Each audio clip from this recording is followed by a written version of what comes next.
then just this morning, one of my coworkers said her car was stolen a block away from the Bureau. So we can talk about the numbers going down. Okay, this should be about as simple as it gets. The store knows you're en route. As soon as they confirm receipt of the parts, they'll release the funds. Standard disclaimers apply. In the event that you're intercepted, everyone you've ever known will deny all knowledge of your actions. I have a duty to warn you about the potential for bad actors to have tracked this shipment, blah, blah, blah, blah. You know the score. Half-dressed, clearly wasn't in his clear mind. It was scary as hell, I'm not going to lie, but I fought back. I didn't see any weapons in his hands. I felt like it was my only choice. The president did mention that this effort is also going to help clean up homelessness. As we know, many members of the homeless community, sadly, take it upon themselves, like what happened to me, to carry out violence. Not all of them are like that, but sadly, there are those that do, especially when you bring mental illness into the situation. Tell me what's going to happen with them. Will they be arrested? What will they be arrested for? And then where do they go? Because you know what the ABC Bureau here, we have side of the highway.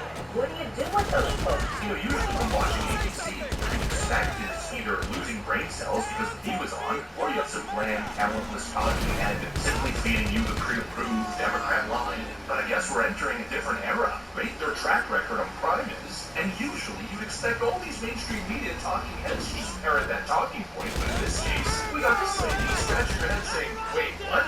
This place ain't safe. And she goes describing all of the crime in the area, people getting shot just blocks away, people getting jumped, even her mentioning that she's been jumped. You know, just regular experience, everyday experiences of witnessing assaults and armed robberies. This is proof that it's all falling apart. The Democrats are so far detached from reality that the fake news talking heads refuse to go along with it all. Now we've got these viral moments where the narrative is falling apart. It wasn't just that ABC News moment, but also this moment. We got Betty Johnson, the independent political commentator, who just received an invite to the new media seat at the White House press room. And well, just take a look at this moment. I think it speaks for itself. I live on Capitol Hill. I witnessed so many muggings and so much theft.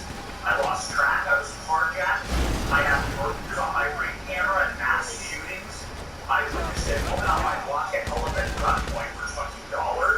And my house was set ablaze in an arson with my infant child inside.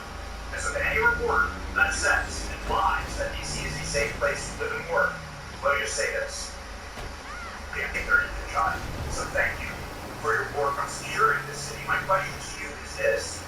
Nancy Pelosi has attacked the president for deploying the National Guard to the city, saying that it is covered for his incompetence. Hillary Clinton has also attacked the president for securing the city of Washington, D.C. I'd like to get a response to Nancy Pelosi and Hillary. Sure. Well, first of all, Betty, I'm so sorry that happened to you and your family.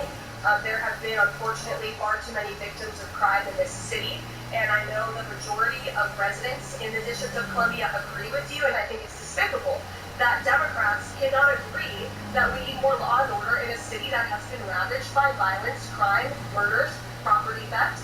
This should be a winning issue for all Americans.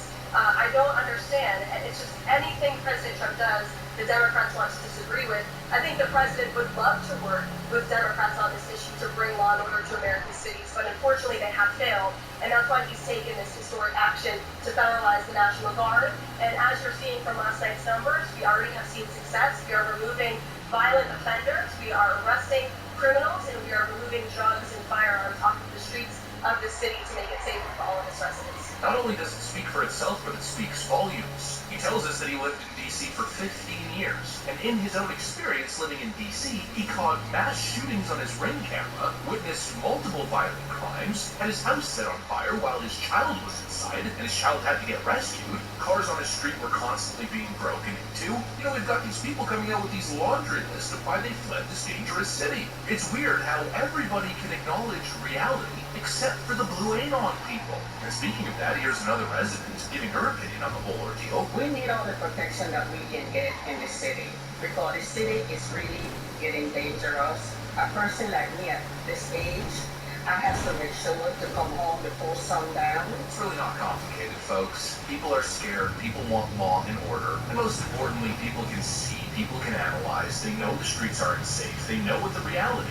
is. things. And it's just odd that the Democrat strategy is once again trying to convince people that the sky isn't blue. No, but it is in fact purple. You know, maybe the colorblind blue ain't on people will simply accept Democrat delusion and adopt it as their viewpoint framework. But regular people, normal, intellectually honest people just simply look up and see the sky is blue and then write off the people telling them it's purple as complete nutcases. Well, that's exactly what's happening right now. This is what makes the Democrats look so freaking ridiculous. They're attempting to build this fake little fantasy world where crime is just a right-wing talking point. But the second you step outside of that bubble, you find story after story, clip after clip of real people blowing the whistle on how bad it's gone. And it's viral moment after viral moment, not just random residents on the streets, but top media news anchors, independent journalists, everybody coming at Donald Trump's crackdown isn't just justified, but frankly, it's long overdue. And I guess just to conclude, what else can I say? It's Democrat narrative versus reality, and time again, reality wins every time. Anyways, that's pretty much what I got for you guys. Thanks for watching, and I'll see you on the next one.